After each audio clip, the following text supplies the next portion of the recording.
You've heard of the Missouri, where the Second World War came to an end. You've heard of the mighty Iowa. But where is BB-1? Where did America's battleships begin, and why did they stop at BB-66, with the final two ships never even finished? Today, we're walking the entire bloodline of the American battleship, from the very first to the very last. Let's go. On November 20th, 1895, the United States Navy commissioned USS Indiana, designated BB-1. Built by the Cramp Shipbuilding Company in Philadelphia, she was the starting point of the modern American battle line. Indiana was far from a global weapon. At just 350 feet long and displacing 10,000 tons, she was a squat, heavily armored coast defense ship. Her low freeboard made her poorly suited for the open ocean, as rough waves easily washed over her low decks. Instead, she was designed as a floating fortress to protect the nation's shores. Armed with four 13-inch guns and protected by an 18-inch steel belt, the ship proved to European empires that American industry could build heavy capital warships of its own. On December 16, 1907, a massive line of warships steamed out of Hampton Roads, Virginia. President Theodore Roosevelt had ordered 16 of the nation's newest battleships to undertake an unprecedented 14-month circumnavigation of the globe. To emphasize that this was a peacetime voyage, the hulls were painted a brilliant gleaming white, contrasted by gilded scrollwork on their bows. But the message to rival empires was unmistakable. The 43,000-mile voyage served as a floating demonstration of American industrial supremacy and shipyard productivity. By the time the fleet returned on February 22, 1909, the strategic reality of the Western Hemisphere had changed. These warships were once restricted to domestic harbors, built only to guard American shores. Now, they were mobile instruments of global diplomacy, projecting power across 6 continents. With steel and smoke, the Great White Fleet announced that the United States had stepped out of its continental shell to claim its place on the high seas.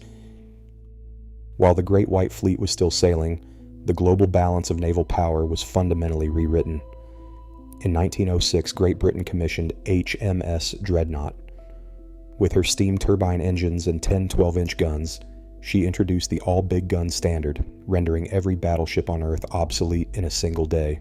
America responded with the South Carolina class, beginning with BB-26. Restricted by tight congressional weight limits, American naval engineers pioneered a centerline breakthrough, superfiring turrets. By mounting the turrets along the center line and placing one elevated behind the other, all 8 of South Carolina's main guns could fire on either side of the ship, matching Dreadnought's broadside firepower with a far smaller hull. This centerline layout became the structural pattern for every major battleship that followed. Today, only one physical survivor of this rapid Dreadnought-era expansion remains.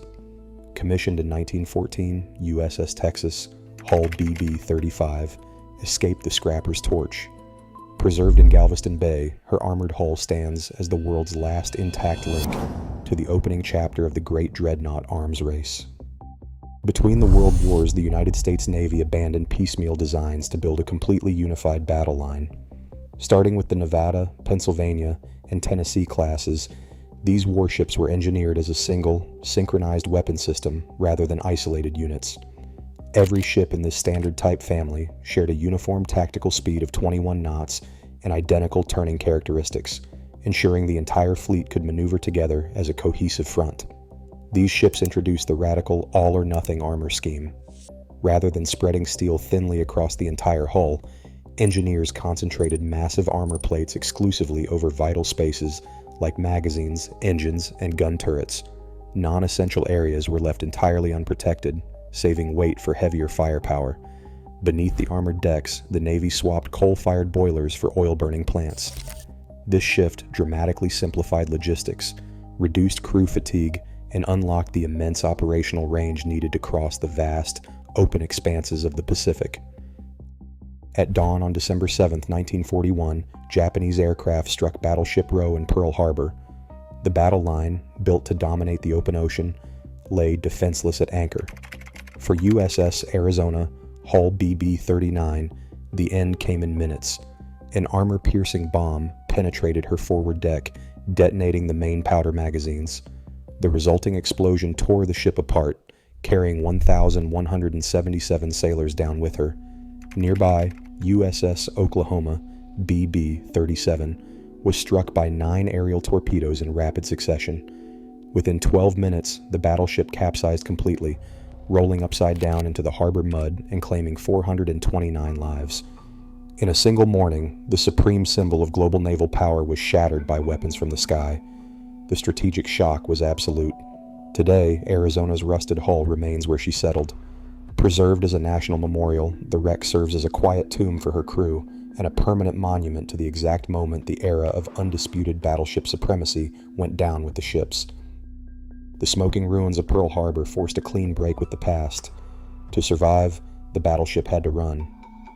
The answer came in the sleek hulls of the North Carolina and South Dakota classes, built to match the 30-knot sprint of fleet carriers, but their deadliest edge was electronic.